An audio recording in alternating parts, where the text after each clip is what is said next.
going to tell you the story of Snakes and Pearls by Charles Perrault, which was published in 1697. But this is how I will tell that story to you. Once upon a time, there was a young woman who lived with her stepmother and her stepsister. She had sadly lost her mother and her father. She had no other family, so her stepmother and her stepsister cared for her and treated her gently and with kindness. And, oh, come on, this is a fairy tale. We know that isn't going to happen. I had a stepmother and I loved her dearly, and I have a stepsister and I love her dearly. But in fairy tales, we know how it goes with stepmothers. Her stepmother treated this young woman like a servant. She had to do all the jobs in the house while her own daughter sat around eating chocolate. So this young woman had to do everything in the house. She had to do the cooking, the cleaning, the washing, the sewing. She even had to clean the toilet. But the worst job was having to go and fetch the water. Now, of course, in these times, you couldn't just turn on the tap and get water.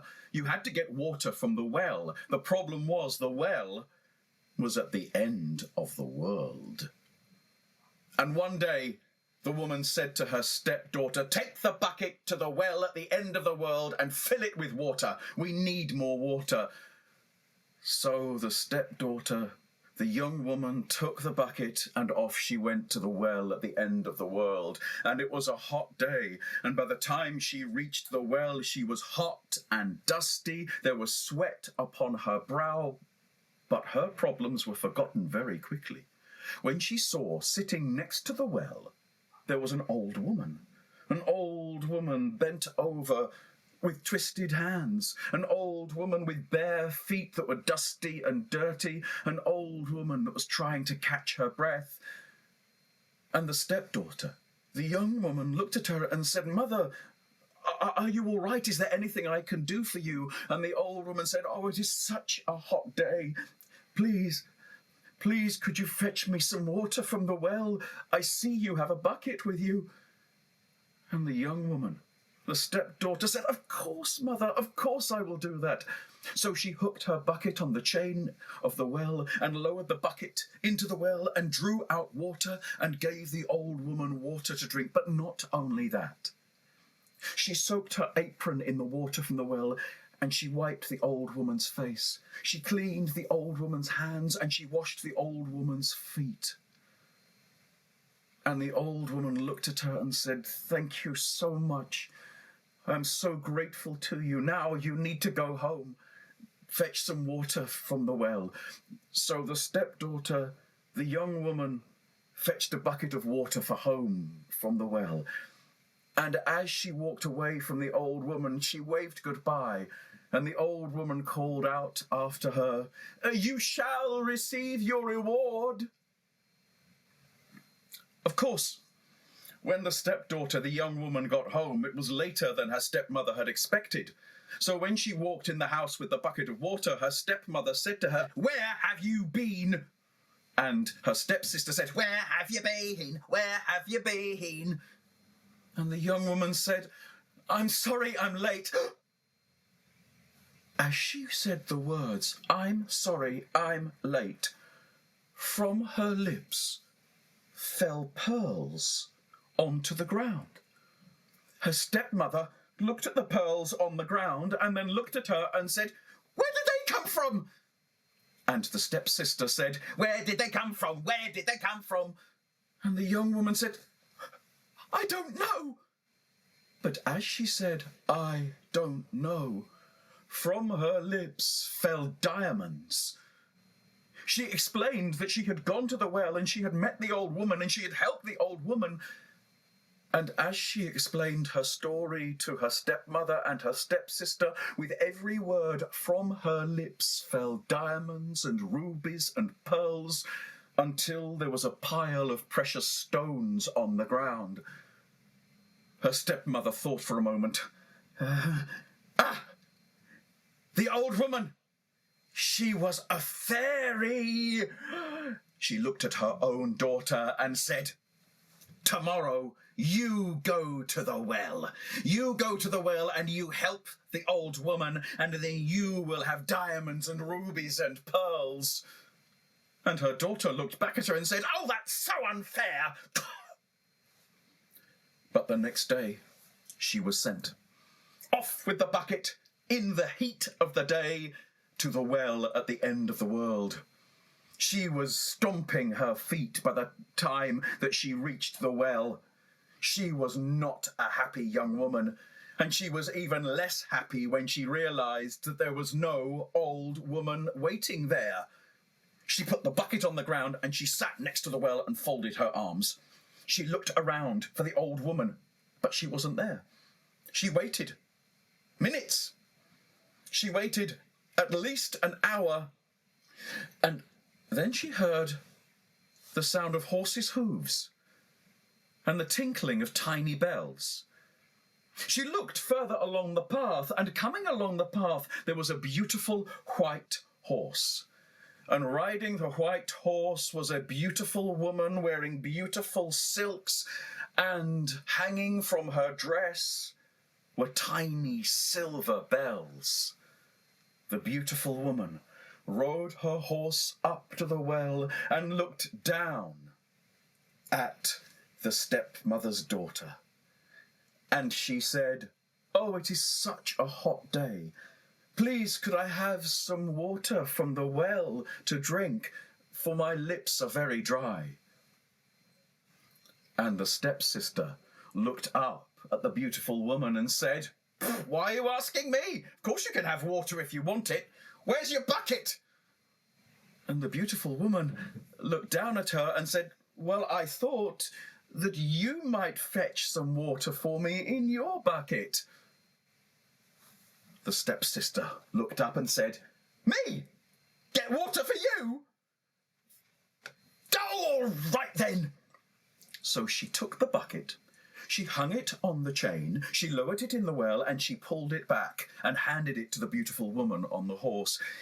There wasn't much water in the bucket, just enough to cover the bottom of the bucket, so the beautiful woman reached her hand in, wetted her hand, and then applied the water to her lips. And she said, "Thank you. I am grateful," and handed the bucket back to the stepsister. And the stepsister took the bucket and said, "I should think you would be grateful, and I hope I get my reward." And as the beautiful woman rode off on her beautiful white horse, she looked over her shoulder and said, "Oh, yes, you certainly will have your reward." The stepsister waited by the well until she could wait no longer, because the sun had started to go down. And so she headed off home, stomping all the way. And she was in such a bad mood, she'd even left the bucket behind at the well. She walked in the house and her mother said to her, "Where have you been?" And the stepsister said, "Don't talk to me." Huh? But as she said the words, "Don't talk to me," from her lips fell snakes and slugs and toads. And her mother said, "Where did they come from?" And the stepsister said, "I don't know." And as she said, "I don't know," from her lips fell frogs and lizards. She told her mother the story of the beautiful woman who rode up on a beautiful white horse to the well. And her mother said, "You fool! That was the fairy." By the end of the discussion of what happened at the well, of course, the floor was covered in slithering and crawling creatures. The stepsister was locked in the shed because her mother couldn't stand the sight of slugs and snakes and lizards and frogs falling from her lips. And her mother fed her by putting plates of food under the door of the shed. And as for the young woman, her stepmother couldn't stand to see her, to be reminded that when she spoke, from her lips fell diamonds and rubies and pearls. So she threw her out of the house. Now, the young woman had not enjoyed living with her stepmother and her stepsister, but it was a home. And now she was on the street, walking along the road, homeless. And as she walked along the road, the tears coursing down her face, she heard the sound of horses' hooves. She looked over her shoulder, and riding along the road was a beautiful black stallion.